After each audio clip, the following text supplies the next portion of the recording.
যে অঙ্কটা আমাদেরকে বলেছে, তো সেখানে 12 নম্বর অঙ্ক যেটা আমাদেরকে বলছে যে নিচে দুটো স্ক্রু গেজ দেওয়া আছে আর ভার্নিয়ার স্কেল দেওয়া আছে, এর মধ্যে কোনটা কি বলছে নির্ভুলভাবে প্রমাণ করবে।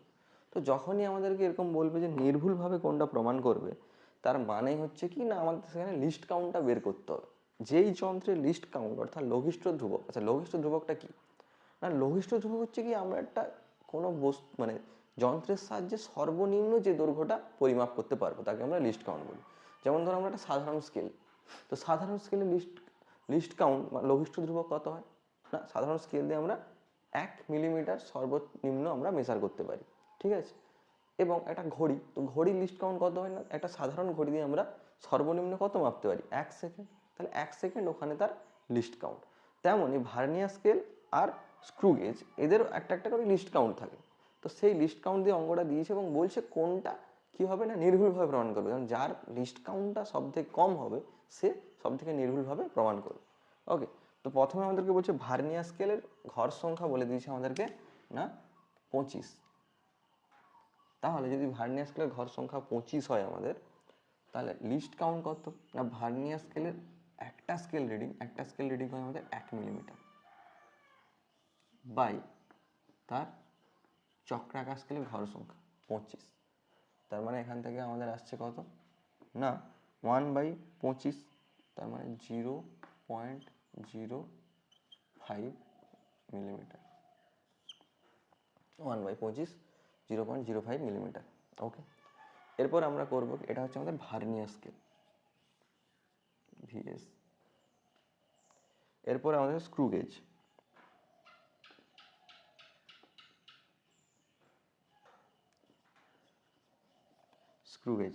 স্ক্রু গেজের ক্ষেত্রে আমাদের কথা বলা আছে পিচ দেওয়া আছে।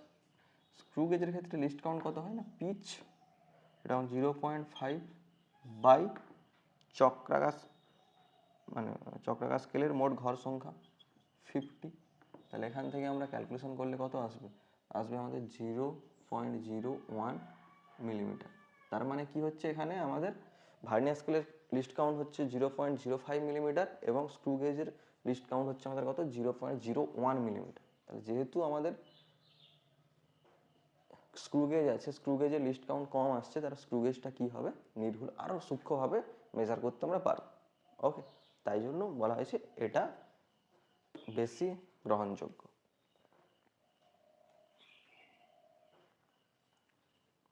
নেক্সট,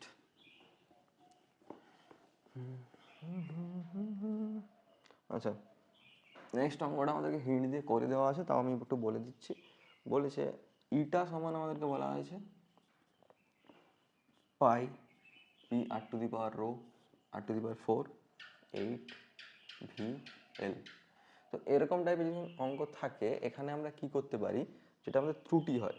ওকে, ত্রুটি মানে কি না, ত্রুটি মানে হচ্ছে আমরা পরিমাপে যে আমাদের পরিমাপ করছি পরিমাপের পার্থক্য বাই অ্যাকচুয়াল যে পরিমাপটা ছিল। তো সেখানে আমরা কি লিখতে পারি, ডেল্টা ইটা বাই ইটা সমান আমরা কি লিখব না, এখানে লিখব কি delta P by P. P হচ্ছে আমাদের যেটা অ্যাকচুয়াল যে এরর আসছে, ঠিক আছে, যে যতটা আমাদের এরর আসছে সেইটা বাই কি আমাদের পি। ওকে, যে পি এর অ্যাকচুয়াল ভ্যালু ইনটু এই পাওয়ারটা সামনে চলে আসবে 4 delta R by R into V delta V by V into delta L, sorry এখানে আমাদের প্লাস হবে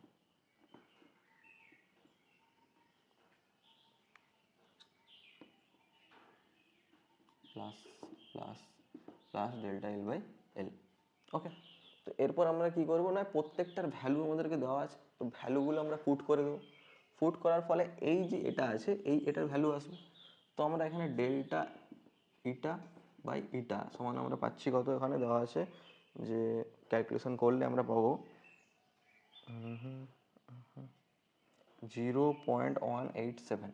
প্রত্যেকটার ভ্যালু আমরা বসিয়ে দেবো, প্রত্যেকটার ভ্যালু দেওয়া আছে, ওখান থেকে আমরা এটা পাবো। তো এবার শতকরা ত্রুটি যদি আমাকে বের করতে বলে, তা delta eta by eta into 100%। তো 100 গুণ করলে আমাদের আসবে কত 18.7%। এভাবে আমরা এই ক্যালকুলেশনটা আসছে।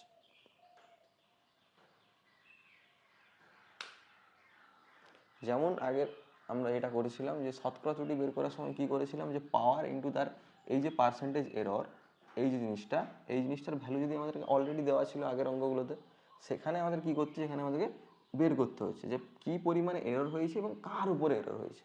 ঠিক আছে, যখন আমরা কোনো লাভ ক্ষতির অঙ্ক করি, যে আমাদের লাভ হয়েছে কিছু, তো লাভটা আমরা কিসের উপরে করি, না আমাদের যেটা আসল ছিল অ্যাকচুয়াল, তো সেইখানে এরকম হয় যে এরর বাই কিসের ওপরে এরর, পার্সেন্টেজ এরর বের করতে গেলে আমাদেরকে এইভাবে এররটা বের করতে হয়। এবার আমাদের এখানে কি আছে, পি, মানে প্রত্যেকটা এরর এবং তার অ্যাকচুয়াল ভ্যালু, প্রত্যেকটার মান দেওয়া আছে, তো এরকম করে আমরা প্রত্যেকটার মান বসাবো, দিয়ে আমাদের এই অ্যান্সারটা আসবে এবং এটাকে 100% করে দিলে তার শতকরা এররটা আমরা পেয়ে যাব।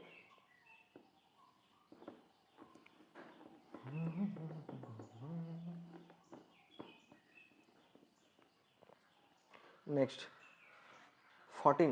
14 নম্বরে আমাদের বলেছে দুটো বল আছে, 25 প্লাস মাইনাস 0.2, এটা একটা বল, ধরো আমরা ধরলাম F1। F2 আমাদেরকে কি বলেছে, না F2 আমাদেরকে বলেছে যে 18 প্লাস মাইনাস 0.3 বলেছে। এবার এই বল দুটো যদি আমরা,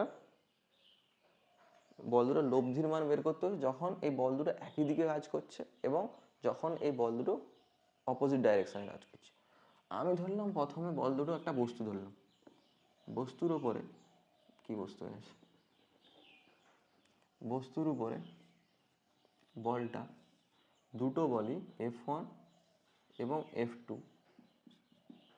একই দিকে কাজ করছে, তাহলে লব্ধি বলটা কি হবে, না লব্ধি হয়ে যাবে কত, না F1 প্লাস F2। ওকে, এবার যখন আমরা এরকমভাবে ক্যালকুলেশন করব তখন কি হয়, না এই মেন যে দুটো আছে সেটা আমাদের প্রথমে আপনা আপনি যোগ হয়ে যাবে। 8 এটা করলে আমাদের আসবে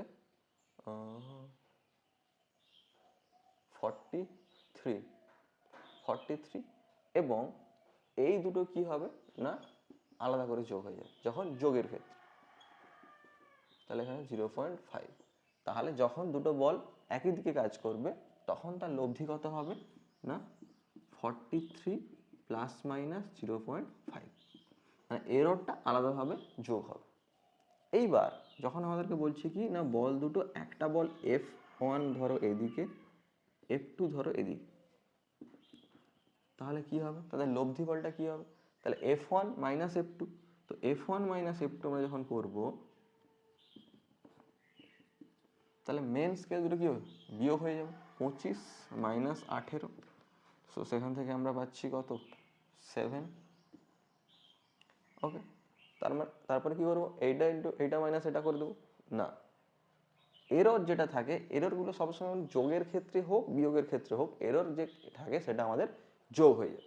তাহলে এখানেও কি হবে, না 0.3 প্লাস 0.5, সরি 0.2, তাহলে আমাদের অ্যান্সার আসবে 0.5। তাহলে যখন বল দুটো কি হবে, অপোজিট ডাইরেকশনেও কাজ করবে, তখন আমাদের লব্ধির মানটা হয়ে যাবে 7 প্লাস মাইনাস 0.5। মানে এখানে আমরা কি করছি, যে একই দিকে কাজ করুক বা অপোজিট, মানে যখন একই দিকে কাজ করছে বলের যে অ্যাকচুয়াল মানটা, সেই মানটা সবসময় কি হবে, যোগ হবে, এবং যদি ডাইরেকশন চেঞ্জ হয়ে যায় তখন আমরা কি করছি, না বলটাকে বিয়োগ করেছি, কিন্তু এটা এররটা সবসময় যোগ হবে, এররটা কোনো বিয়োগ হবে না। ঠিক আছে, এটা যেন মাথায় থাকে।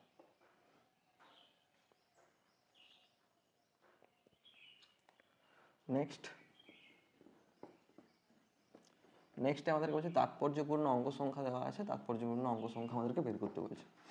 ঠিক আছে, যখন আমাদের প্রথম যেটা বলেছে 2, 4, 5 পয়েন্ট এত, নেক্সট আমাদের বলে 0.00077, এটা বলেছে 3.344, ওকে। তো এখানে আমাদের কি সবগুলো সংখ্যা, দশমিকের পরেও সংখ্যা আছে আগেও সংখ্যা, তাহলে টোটাল যতগুলো সংখ্যা আছে সবগুলোই আমাদের তাৎপর্যপূর্ণ, মানে কটা আছে, 1 2 3 4 5, এখানে আছে 5টা। ঠিক আছে, এখানে কতগুলো আছে, না এখানে সংখ্যার আগে যে শূন্যগুলো থাকে বা দশমিকের আগে যে কোনো সংখ্যা শূন্য থাকে তার কোনো ভ্যালু থাকে না, তার মানে শুধুমাত্র তাৎপর্যপূর্ণ অঙ্ক সংখ্যা হচ্ছে এখানে দুটা। এখানে যেহেতু সবগুলো সংখ্যা, তার মানে এখানে হচ্ছে আমাদের 4টি। এখানে দশমিকের কোনো কিছু নেই এবং এখানে 3টাই আছে, তো 3টাই আমাদের তাৎপর্যপূর্ণ, তাহলে এখানে হবে 3টি। ওকে,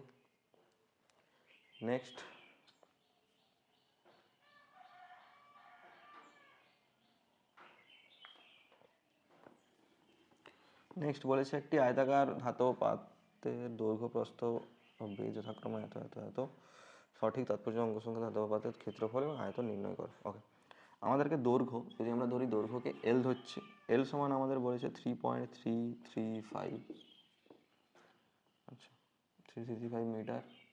বেধটাকে ধরো আমরা ডি ধরে নিলাম, সরি প্রস্থটাকে ডি ধরে নিয়েছি, তো ডি হচ্ছে 0.26 মিটার ডি, আর এটাকে আমরা সি ধরে নিলাম। সি সমান আমাদের বলছে কত না, বেধটাকে 3.05 সেন্টিমিটার। তো আমাদের সবগুলো মিটারে আছে, লাস্টেরটা সেন্টিমিটারে আছে। তো আমরা কি করব, লাস্টেরটাকে আমরা মিটারে ট্রান্সফার করে দিই। তাই মিটারে যদি আমরা ট্রান্সফার করি 100 দিয়ে ভাগ করে দেবো, তাই হবে 0.0305 মিটার। এইবার প্রথমে আমাদেরকে বলছে কি ক্ষেত্রফল, ধাতব পাত্রের ক্ষেত্রফল কি হবে না, ধাতব পাত্রের ক্ষেত্রফলের সূত্র হবে, ধাতব পাত মানে আমাদের অ্যাকচুয়ালি এরকম,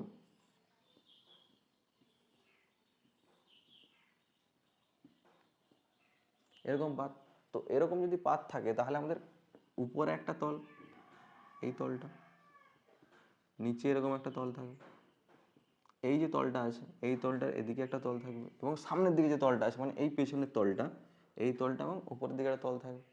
তো পুরোটার ক্ষেত্রফল যদি আমরা বের করি, তার ক্ষেত্রে সূত্র হয় কি, এ সমান 2, দুটো করে তল থাকে, L D plus D C plus L C.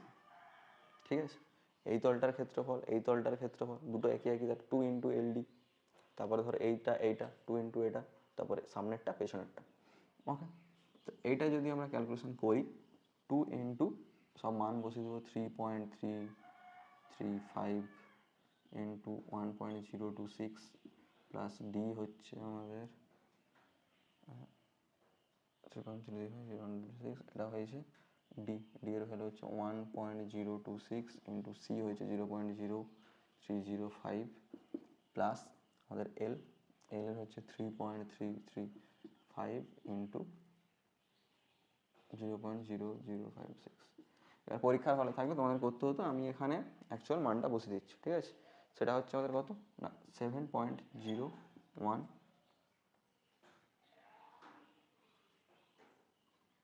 Sorry 7.109,109,441 এটা। এবার এটাকে আমরা তাৎপর্যপূর্ণ অঙ্ক সংখ্যার বিচারে কি দেখবো না, তাৎপর্যপূর্ণ অঙ্ক সংখ্যাতে আমাদের কি করতে হয় উত্তরগুলোতে, যে আমরা এখানে দেখব এই যে 3টা আছে, এখানে কোনটাতে তাৎপর্যপূর্ণ অঙ্ক সংখ্যা সবথেকে কম আছে সেটাই হবে আমাদের, এবং উত্তরের ক্ষেত্রে আমাদেরকে তাৎপর্যপূর্ণ অঙ্ক সংখ্যা সেই সবথেকে কম রাখতে হবে। তো প্রথমটাতে আমাদের কতগুলো আছে, 1 2 3 4টা, দ্বিতীয়টাতে কটা আছে আমাদের 4টা, কারণ এই জিরোটাও আমাদের কিন্তু কাউন্ট হবে, কারণ কি আমাদের এখানে 1 আছে, এখানে 6, দুটা তাৎপর্যপূর্ণ অঙ্ক সংখ্যার মাঝে যদি কোনো জিরো থাকে, সেই জিরোকে আমরা কাউন্ট করি, তাহলে এখানে 4টা। এখানে কটা আছে না, এই যেহেতু জিরো, এই দুটোর কোনো ভ্যালু নেই, তাহলে এখানে 3টা আছে, জিরো মাঝখানে আছে, তার মানে এখানে 3, তাহলে তাৎপর্যপূর্ণ অঙ্ক সংখ্যার বিচারে আমরা এখানে 3টা নেব। ওকে, তো 3টা কত হবে না, এবার এখানে যেহেতু 9 আছে, জিরোর পরে 9, তাহলে এটাকে আমরা 1 ধরে নেব, তাহলে 7.11, 3টা তাৎপর্যপূর্ণ অঙ্ক সংখ্যা অনুযায়ী আমাদেরকে এটা নিতে হবে। ওকে, এর সাথে আমাদেরকে বলছে এখানে আমাদেরকে আয়তন বের করতে। আয়তনের সূত্র কি না, আয়তন সমান হয়ে যাবে আমাদের L into D into C, 3টার গুণফল। তো 3টার গুণফল করলে আমাদের যেটা অ্যান্সার আসবে 0.4361, এরকম টাইপ 61। তো এখানে আমরা কটা 3 নেব, তাৎপর্যপূর্ণ অঙ্ক সংখ্যা 3টা নেব, তার মানে এই এতটা অবধি, তার অ্যান্সার হবে 0.104। তার সাথে ইউনিটটা যুক্ত হয়ে যাবে। ওকে, তো আমাদের লাস্ট যে অঙ্কটা আছে সেটা হবে, আমার বইতে তো অ্যাকচুয়াল ব্যাপার হচ্ছে এখানে আমার বইতে যেটা আছে সেটা তোমাদের নতুন বইয়ের সাথে মিলবে না হয়তো দাগ নাম্বার অনুযায়ী, তো কোশ্চেনগুলো দেওয়া থাকবে সেই অনুযায়ী তোমরা একটু মিলিয়ে নিও। আচ্ছা, তো একটি ভৌত রাশি পি বলে দিছে, পি ভৌত, আচ্ছা পি এর সাথে সম্পর্ক কি আছে, A cube plus B square by root over C, D বাইরে আছে আমাদের, ঠিক আছে। 1%, 3%, 4%, 2%। তো পি পরিমাপে শতকরা ত্রুটি কী হবে না, 3 ইন্টু 3 ইন্টু এর যে পার্সেন্টেজ এরর কত বলেছে না 1, প্লাস বি স্কোয়ার মানে 2 ইন্টু বি এর শতকরা ত্রুটি কত না 3 into C to the power এটা কত হাফ, তো C to the power half, C to the power half, তাহলে হাফ হলে কত হাফ ইন্টু সি পরিমাপের ত্রুটি হচ্ছে আমাদের 4, প্লাস ডি টু দি পাওয়ার কিছু নেই মানে 1 ইন্টু 2, তাহলে এখানে হয়ে যাবে 3 ইন্টু 6 প্লাস 2 প্লাস 2, তাহলে 13%। এটাই হচ্ছে আমাদের শতকরা ত্রুটি 13%।